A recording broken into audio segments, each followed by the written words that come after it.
There's Licator member Mene. Good of her to come over and visit with us. Certainly an early front runner. A lot of the teams in the league, they'll play 28 matches overall. They're 9, 10, 11 matches into the season, so still a long way to go.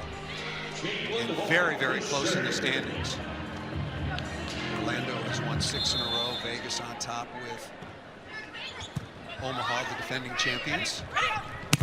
And off the edge of the block. No, that was blocked in. That's Beeson on the right side. And Portpun Goodpart out of Thailand, wearing number 1, goes by the playing name of Shampoo on the floor now. A lot of substitutions. Sydney Hilly is back on.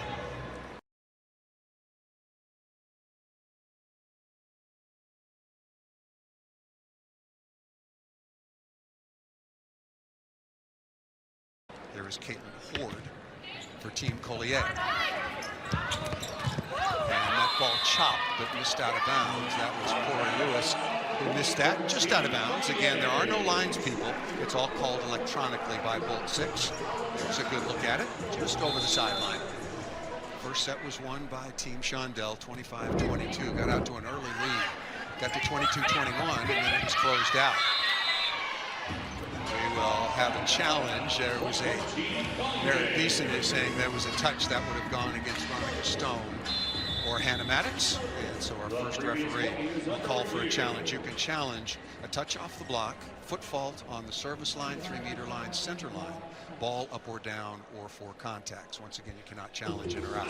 That is all done electronically, all done by Bolt 6, their headquarters in Charlotte, North Carolina. Really good system. It's really changed the game. Yeah. Merritt Beeson was set tight on that and saw some hands. Looked like she pushed it off and out of bounds. So it's going to be interesting to see what the replay shows. And it's going to show that there's a touch. Look at the little pinky finger.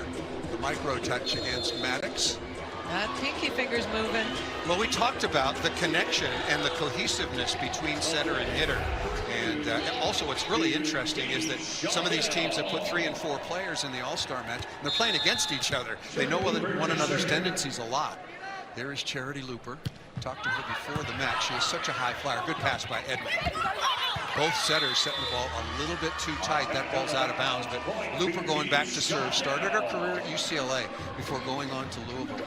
Has a 39-inch vertical leap. She's 5'9", touches 10'8". And when the net is 7 feet 4 1/8 she is way over the net. Leah Edmond has really improved her ball control game as her pro career has gone on. Brittany Abercrombie out of USC has been a pro now for 8 years. The lefty will go back to serve. She plays for Orlando, her first year in the Pro Volleyball Federation. Once again, it's cumulative scoring through the first couple of sets. Nice pass by Looper. Also much improved in that facet of the game. Dubbed by Abercrombie, but out of bounds. So Team Collier starts this second set -3, if you will, having lost the opening set 25-22. Merritt Beeson, fast, quick swing from the right side, getting her first kill. Well, actually second, because she had that tool. Can't forget the tool. Nope. Working on Maddox. Oh, that's a good swing, quality swing, ruled out of bounds, but we're going to have another challenge. Team should just admit it, because the system is so good. Ball's out of bounds, but the challenge is on a touch call. Agreed. 2 challenges per set. If you're correct on the challenge, you get an unlimited number. Bolt 6 sees everything. Everything, everything. Back in the day, you could fib or do a good acting job, but now you can't. Before the challenge system, which it's got to be a decade now, and the system that is used in the Olympic Games, now the Bolt 6 system used in the Pro Volleyball Federation, are just outstanding. And it's got to the point, let's look for some finger movement. It's got to the point, this is number 11, Maddox. And that ball's ruled out of bounds. No touch. Leah Edmond is going, what? Coach Collier is going, wait a minute. Yeah, what happens now internationally, the system like this Bolt 6 is so good that the players will just call the touches on themselves. Why waste the time? Working on Edmond, still very good in reception. Oh, speed not there, dug by Shampoo. Murr right on target. Ronica Stone slipped in a wet spot, and Brittany Abercrombie. What makes her so effective? She's off to a really good start in the league so far. Brittany Abercrombie is long at 6'4", and she's a lefty. She can hit that sharp angle, but also keeps it really high above the net, keeping it out of the block. Talk to the folks in Orlando, and they just love that acquisition. Very, very professional. Really takes care of herself in between practices. 5-4 is the advantage. That ball served just out of bounds. So we'll see Merritt Beeson for the first time. I love this done electronically because so many of the challenges, particularly in college, are for in and out. It really speeds up the game. Nice pass by Murr. You don't want to serve the libero. Oh, Beeson was there, but also Brooke Nuneviller, who goes after everything. That was a near collision. The libero is on the court as a defensive specialist and a passing specialist. So you usually want to avoid that, and Kylie Murr put that right in her setter's hands so she could run the middle. Ronica Stone, the fiance of Green Bay Packers quarterback Jordan Love. Dug right on cue by Stone, but out of reach. Middle blockers at the pro level really have to step up their game. They have to serve and they have to play left back defense, and a lot of middle blockers really take pride in that position now. Yeah, it's done differently internationally than it is in college. You can play 4 years and be an All-American as a middle blocker in college and never serve or play defense. Internationally, 6 challenges. In the Pro Volleyball Federation, you're allowed 8. Leah Edmond looking for hands, and number 13 in yellow for Team Collier. Just out of bounds. Leah Edmond is always aggressive, and a lot of times it pays off. That time she doesn't find any fingertips in the way of that swing. Got off to a little bit of a slow start. The reigning MVP did. And when I say little, I mean little. It was only a couple of matches. Been on an absolute tear. She's the reigning Pro Volleyball Federation Player of the Week. Not a good set that time by Hilly. Looper. It avoids the Jumbotron. Oh, lucky swing. Abercrombie caught the block on the way down. Kaz Brown on the floor now. The All-Star out of Orlando.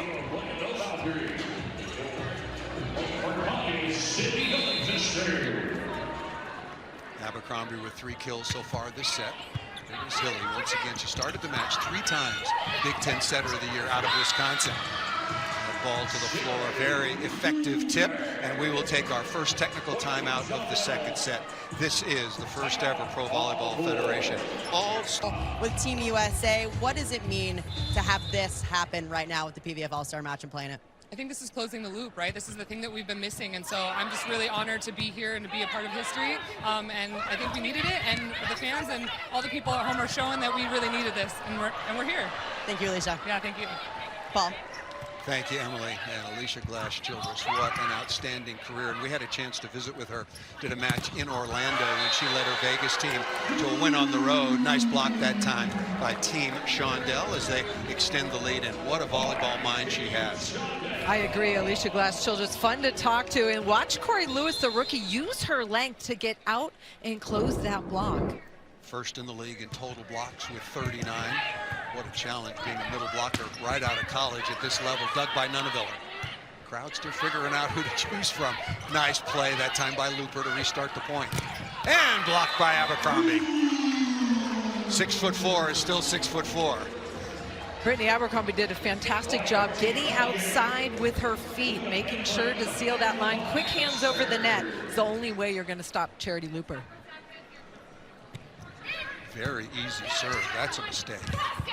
Combination play into the cross court, dug easily by Hilly.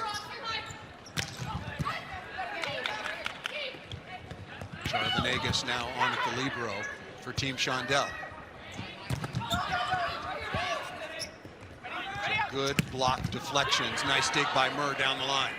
Leading digger all time at Ohio State. And that ball blocked. That ball's still up. Hit the antenna, but Murr got that ball up. You can see the antenna vibrating, a micro touch on the antenna. That's immediately out of bounds by rule, but Kylie Murr very active at the defensive end.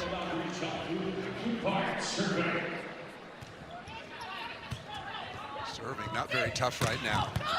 Ball tucked down inside. And the overpass, that misplayed by Lewis. There you see the cumulative score right now. Team Shondell 35-30. Going into the third second set will play 3 sets. Third set will be played to 15. Here's Caitlin Horde, 6'4" middle blocker, originally from Lexington, Kentucky. Played at Penn State and at Nebraska very successfully. Nice play by Hilly. And Cameron Hanna smartly over the top. The defense, the defense we're seeing on both sides of the net, and I love this play by Sydney Hilly. It goes off the outside hand. Sydney Hilly brings it back to the court with her right hand, and then Hannah Maddox, quick throwdown for the point. No lack of effort, if you will, or lack of defense in this all-star game. Good play. Off the block deflection by Beeson. Meredith Beeson just working through the seam of the block. Having some success on the right side. Two-time All-American out of Nebraska finally, and after starting her career at Florida. Here's Looper. Oh, there's some miscommunication right there. Abercrombie wants to stay in the attacking phase. Quickly to the outside, Nuneviller off the edge, and Hilly can't make the play. Brooke Nuneviller had 7 kills in the opening set and is picked right up once again in the second. 99% of the time you want your setter getting that second ball, unless it's completely out of reach. 9 kills on 14 swings for the All-American out of Oregon. Plays for Omaha. Part of the championship team last year. Really smart shot. What opens that up for Abercrombie? Brittany Abercrombie can hit with such range that the defenders are on the perimeter. They're spread out, and that really opens up the middle of the court. Here comes the double sub. August Raskew came in and played very well, along with Cameron Hanna out of Penn State. Speaking of Penn State, our best wishes to Katie Schumacher-Colley, stricken with breast cancer early in the year and has finished her 6th round successfully of chemotherapy. Wishing her the very best.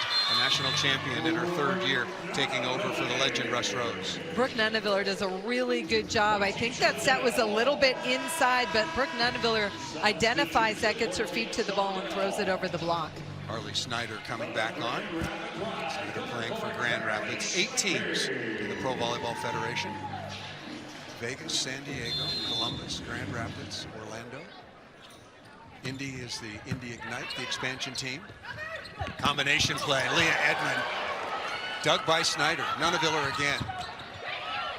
Good ball control. Boy, that's quick, Hannah's dug. Beeson into the cross court and out of bounds. Loving the defense. I'll tell you, Leah Edmond is putting some heat behind those attacks. This one, Carly Snyder sacrifices her body. Charity Looper steps in and sets that ball in transition. 23 digs for Team Shondell, 21 for Team Collier. As Hannah Maddox out of Las Vegas. Vegas Thrill will go back to serve.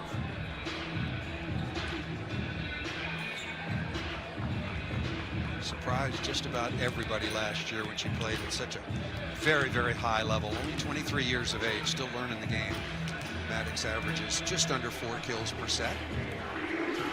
Let's go over to Madison Fitzpatrick.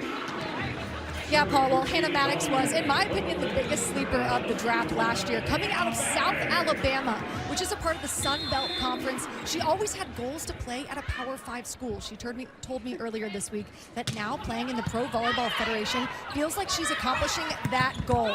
Maddox said some of these Power 5 players like Morgan Hens and Rodika Stone, she grew up watching, grew up idolizing. So now to play with and against these players at this high of a level, she said is surreal.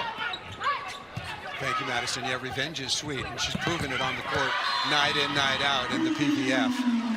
Kaz Brown, such a good blocker, number 11 in black, just patrolling the net. Always been one of the strongest blockers, and that comes with good eye work, identifying, watching where the set's going, and making sure your hands are on the other side of the net. Kaz Brown, who plays for Orlando, the Valkyries, 6'4" middle blocker, and last year voted the best middle blocker in the league.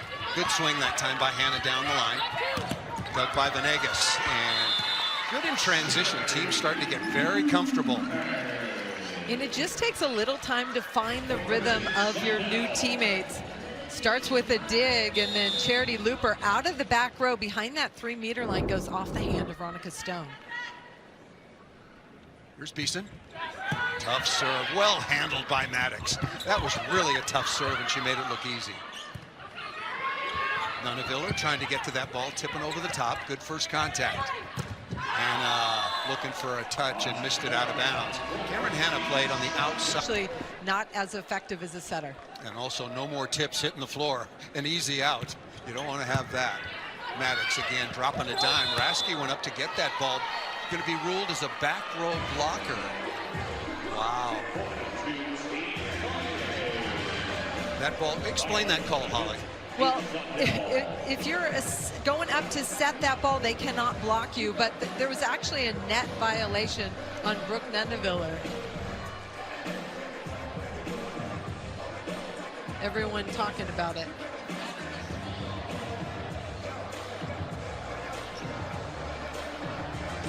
Very tight to the net. Rasky, the back row setter, has a right to that ball as long as it's in the plane. And ruled that Brooke Nunaviller, although legally contacted the ball, also illegally. You never want to do anything illegal. Touch that ball or touch the net for the violation. Stone will go back to serve. And that ball just out of bounds. Close bolt 6-11.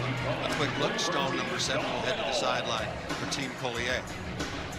42-35 is the cumulative score.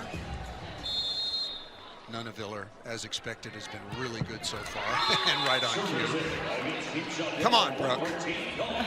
Help me out here. Even the best make mistakes periodically. Here, the double sub will get unwound. Abercrombie coming back on along with Sydney Hilly.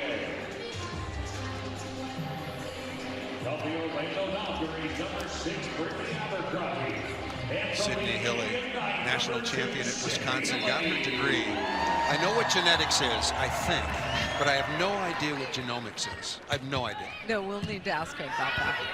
She explained it to me once, and I still didn't understand. That being said, that means she's really smart.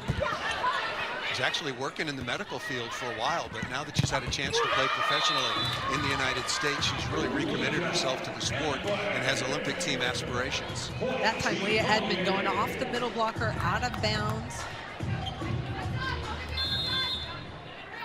17-15 second set, but most importantly, the cumulative score. Combination play dug by Hilly.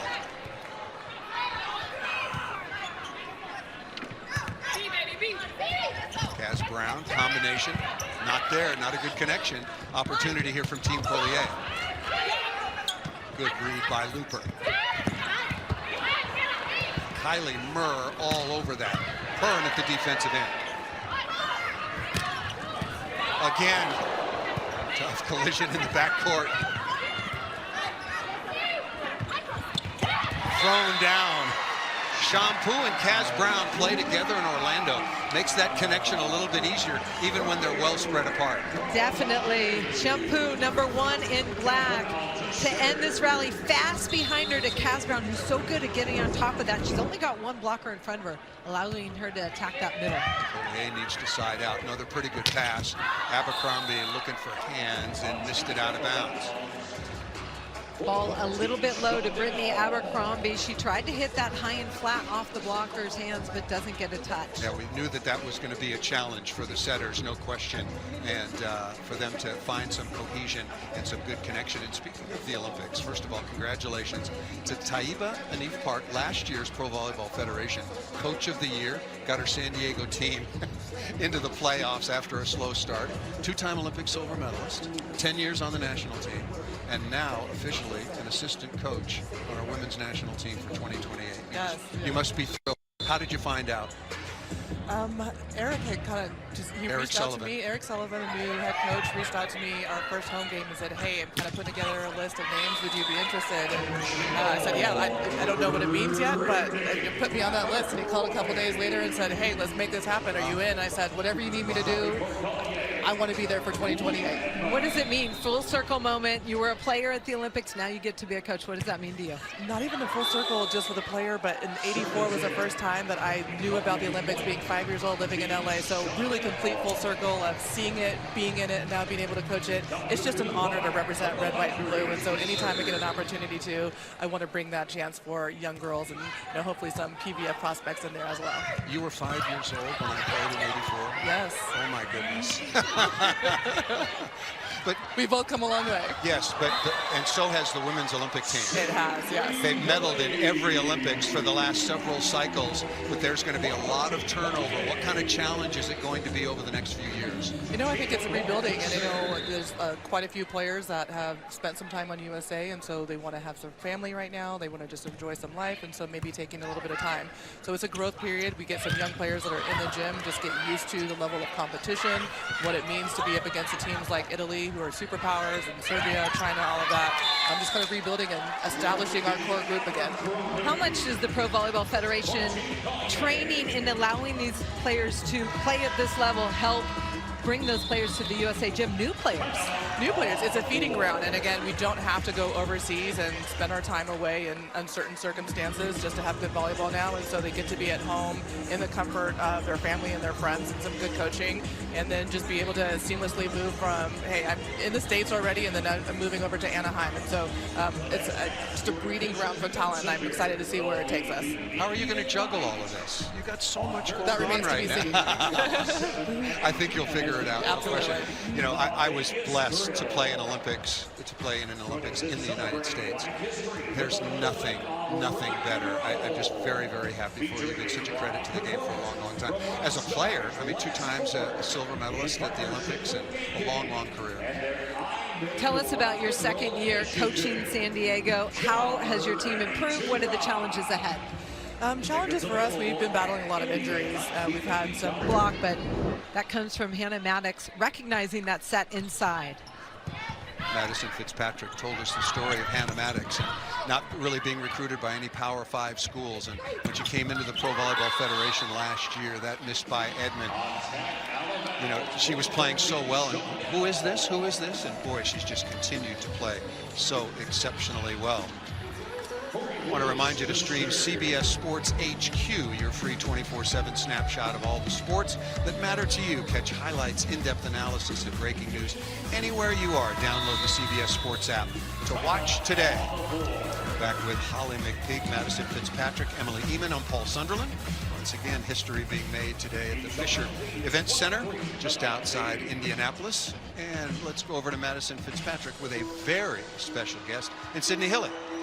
All right, Sydney, you were the inaugural season championship MVP, so you helped set the standard of the Pro Volleyball Federation. How special is that? I mean, it's super special, but for a setter to get it, it's really a reflection of her teammates, and I can't thank enough my teammates who I had last season, and I'm loving my new team this year, and the level of the league's just really high. This is super fun to play in. Earlier this week, you compared this to the NBA All-Star Game, and that week, how has this experience been like for you, and what does that comparison just show about the heights that volleyball can be taken to? I mean, I can't even put it into words. This has been so special, and having a sellout crowd, so many people here supporting us, and being on national TV, and fans watching all over the place, it's really special to be a part of.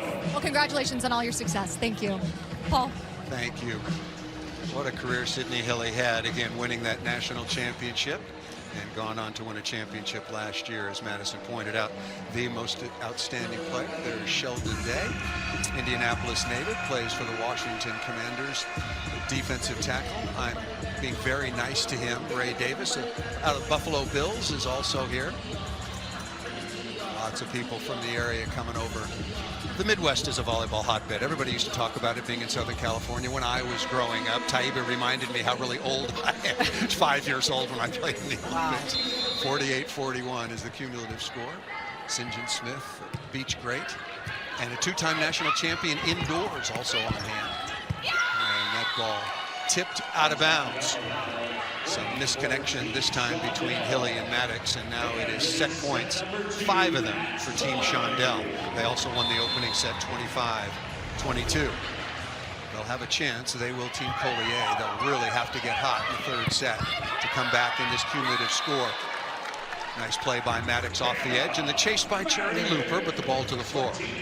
Love the effort by Charity Looper, just flying like Superwoman out there, but can't get a touch on it. Charity Looper started her career at UCLA and was really a left side attacker. She's a complete volleyball player now. Well trained at UCLA and at Louisville.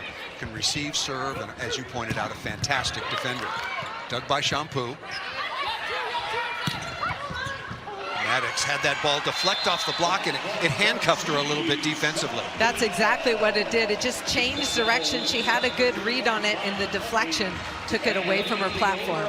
Very impressive here in the first ever Pro Volleyball Federation All-Star. The rhythm, but the defensive effort never stops. Nunaviller keeps it alive for Shondell. Team in black, a little collision, but both players get up. Easy for you to say. Well, and then Kaz Brown gets a quick one from her setter, Shampoo, to end the rally. The Orlando connection.